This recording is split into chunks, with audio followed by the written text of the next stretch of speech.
A game is like a lifetime, and when you know you have a lifetime ahead of you, you want to spend it with someone special. Back in Monster Hunter 4, Charge Blade was an automatic pick for literally anybody who had no fucking idea what was going on. It's nimble like a sword and shield, hits hard like a switch axe, transitions to a block mid-combo like a lance. 20 of these things were created, 9 of them were gifted to the race of men. It was just too good to pass up back then.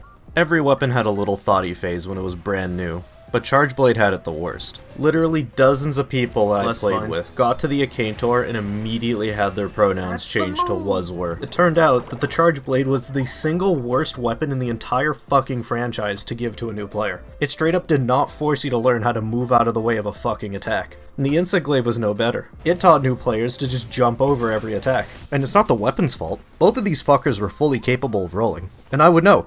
I used the Charge Blade 600 fucking times in that game. So what's the big deal?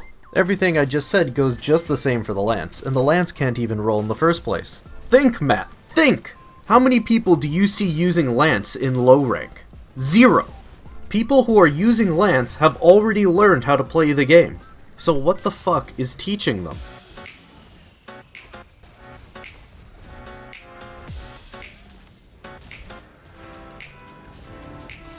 I really hope it's not some kind of revelation if I were to tell you that the sword and shield's taped to your arm at the start of the game for a reason. I mean, it has every core mechanic, it's easy to use. I was a sword and shield main back in Monster Hunter 3. Not because I was smart or anything. That Bariath armor in the demo was just slick as hell. But nothing's gonna convince you to broaden your horizons quite like trying and failing to clip the toes of a Rathalos mid-flight. And that's the way God intended it to happen. Your modern-day Urbanite Monster Hunter player isn't playing Longsword because they tried every weapon and just happened to settle on Longsword. No, they're playing Longsword because they watched Samurai Champloo. At least I hope.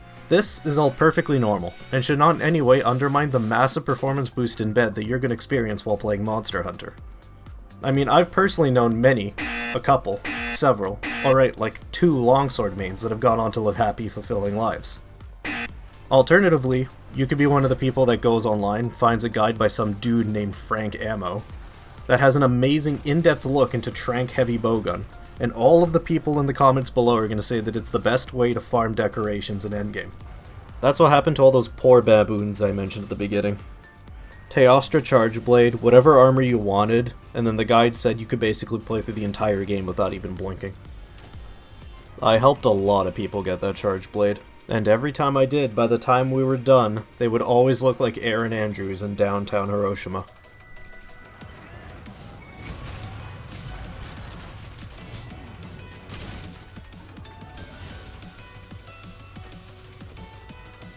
So I was crunching out some Furious Rajang armor for my duo partner. It's kinda related to the Akantor thing, but instead of Charge Blade it was Star-Lord Insect Glaive. I sound a little heated thinking back on meta builds now, but she was wrist deep in it in the moment. It was supposed to be something like a hard flex on them, while still being about as optimal. Breaking those horns was basically my trial by fire for using the hammer.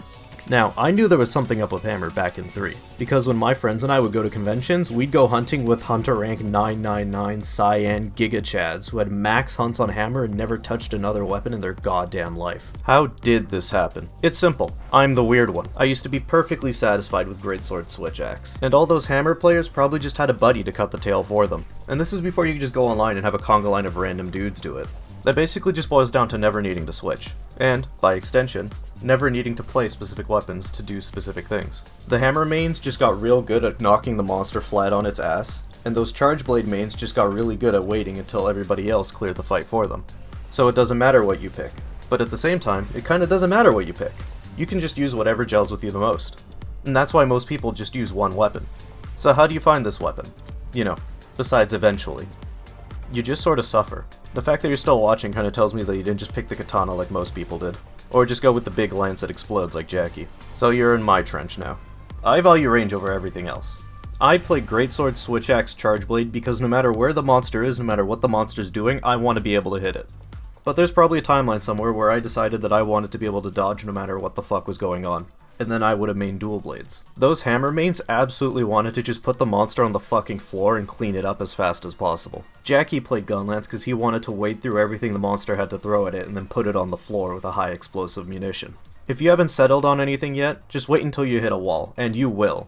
And then you're going to know exactly what problem you want to solve. Maybe you need constant chip to get from one end of the fight to the other without falling asleep. In that case, maybe you like bowgun or bow are more up your alley. Maybe you'll like repositioning aggressively mid-combo with a switch axe. Or maybe you just want to be real fucking cool. In that case, hunting horn's probably more your speed. But at the end of the day, no matter what you pick, someone's still gonna call you retarded.